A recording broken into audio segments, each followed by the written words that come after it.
अपनी कार में बैठा पहले से शनाया का इंतजार कर रहा था।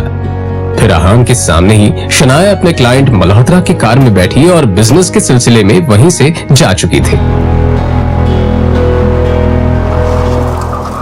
तभी अहान के सामने काली रंग की कार आकर रुकी, जिसमें से एक अधेड़ उम्र का शख्स बाहर निकला। अहान उसे देखते ही चौंक गया, क्योंकि उसकी यहाँ आने की उम्मीद अहान को बिल्कुल नहीं थी। वो आदमी अहान के सामने आकर बोला, यंग मास्टर, एशिया की सबसे अमीर कंपनी है और रायजादा ग्रुप के अरबों रुपए का बिजनेस एम्पायर आपका इंतजार कर रहा है। वक्त आ गया है कि आप आकर अपना बिजनेस संभालें। अपने सामने खड़े आदमी को देखकर अहान गुस्से में नजर आने लगा।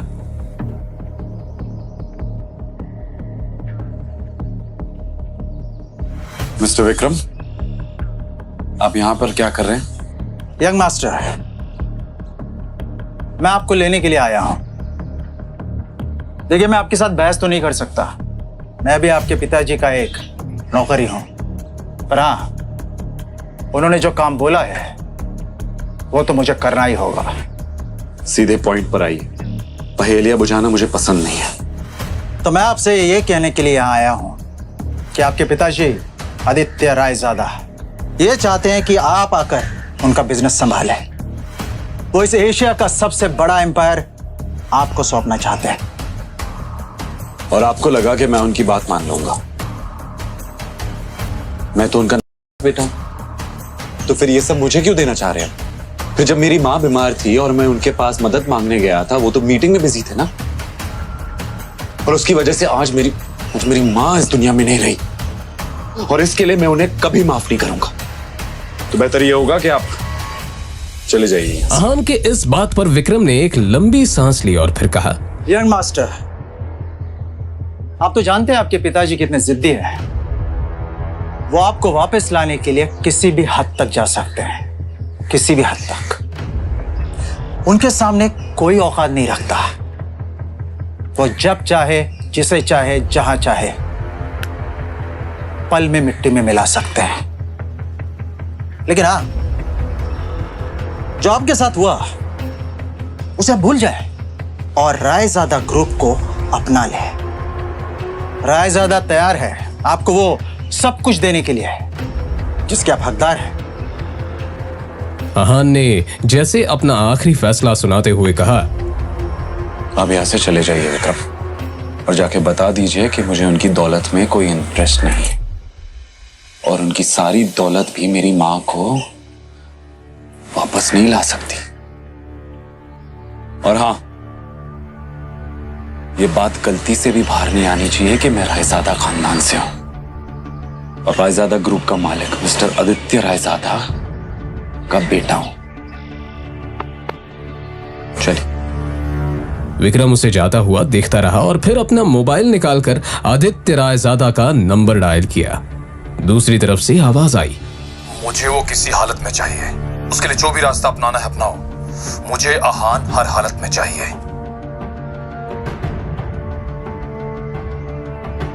यंग मास्टर, आपको आना ही होगा। इधर अहान कुछ ही देर में अब अपने घर पहुंच चुका था। लगी घड़ी में देखा तो शाम के 7 बज चुके थे। अपने आसपास देखते हुए उसने कहा, तभी अचानक ही अहान का मोबाइल बज उठा।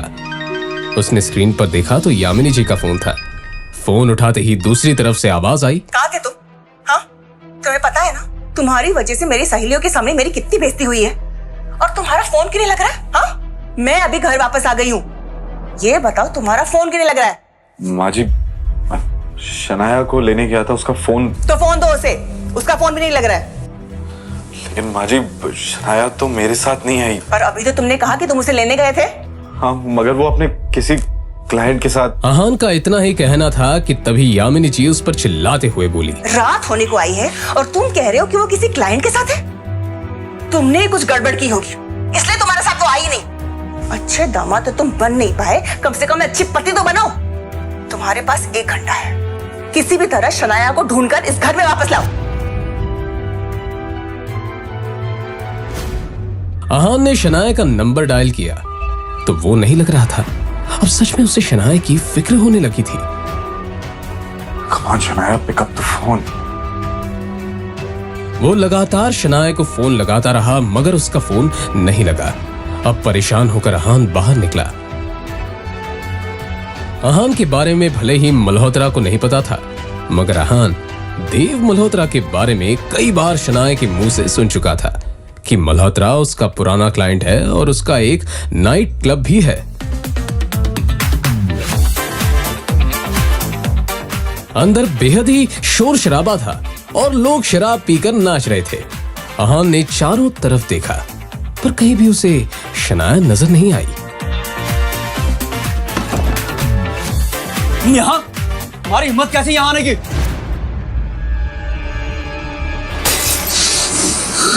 मिस्टर देव मल्होत्रा, मैं शनाया का पति हूं।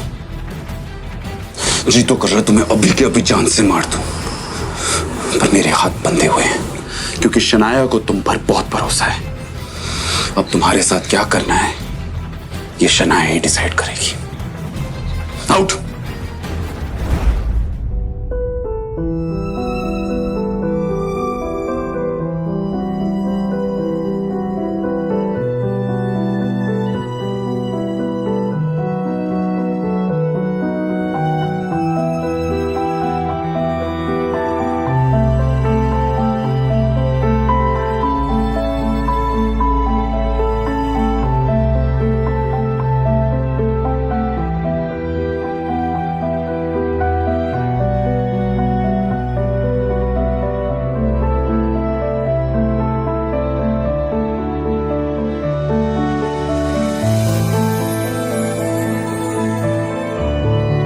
मुझे पता है हमारा एक साथ सोना आपको पसंद नहीं है, पर आज रात आपको इसी कमरे में सोना पड़ेगा। आप ऐसी हालत में नहीं हो जो मैं आपको अकेला छोड़ दूं।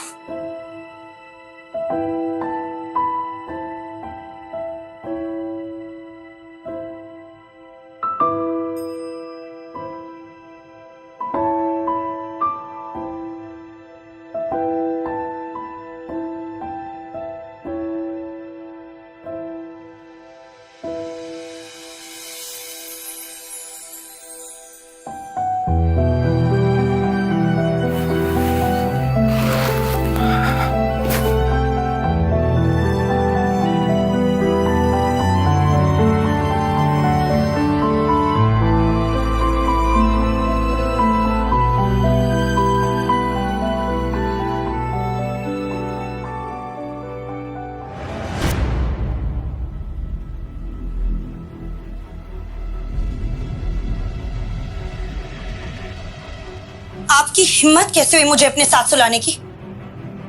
कैसे आई मैं यहाँ? कैसे आई हूं मैं यहाँ? नहीं, एक सेकंड। आपको पता है ना कि मेरा कमरा अलग है, फिर भी आपने अपने बिस्तर पर अपने साथ मुझे सुलाने की हिम्मत की कैसे? नहीं, क्यों किया आपने ऐसा?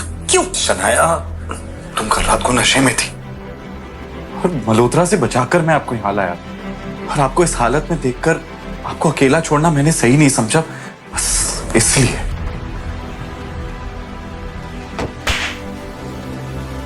अब शनाया को बीती रात की सारी घटना याद आ गई जब देव मल्होत्रा ने उसके ड्रिंक में कोई दवा मिला दी थी और फिर उसका फायदा उठाना चाहा था। मुझे याद आ गया कि मेरे साथ कल क्या हुआ था। पर अगर आप ये समझते हो कि आप इस बात का फायदा उठाकर मेरे करीब आ सकते हो तो ये दिमाग से कंप्लीटली निकाल दो। आपके चक्कर में मुझे याद ही नहीं रहा कि मुझे कितना जरूरी काम करना था। इस मल्होत्रा का तो कुछ करना पड़ेगा। मुझे पता ही नहीं था कि ये इतना घटिया इंसान निकलेगा।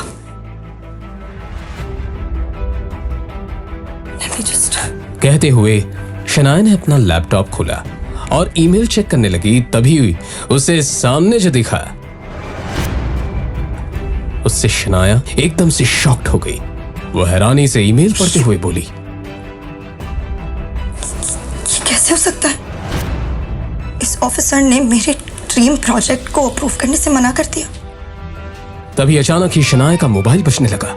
उसने स्क्रीन पर देखा तो उसके दादाजी आनंद गिल का कॉल था। गिल कंस्ट्रक्शन कंपनी के बिजनेस से जुड़े सारे अहम फैसले वही लेते थे। शनाया फोन की तरफ ऐसे देखने लगी जैसे अगर उसे उठा लिया तो कयामत ही आ जाएगी। उसे पता था कि बिजनेस से जुड़े फैसले लेने में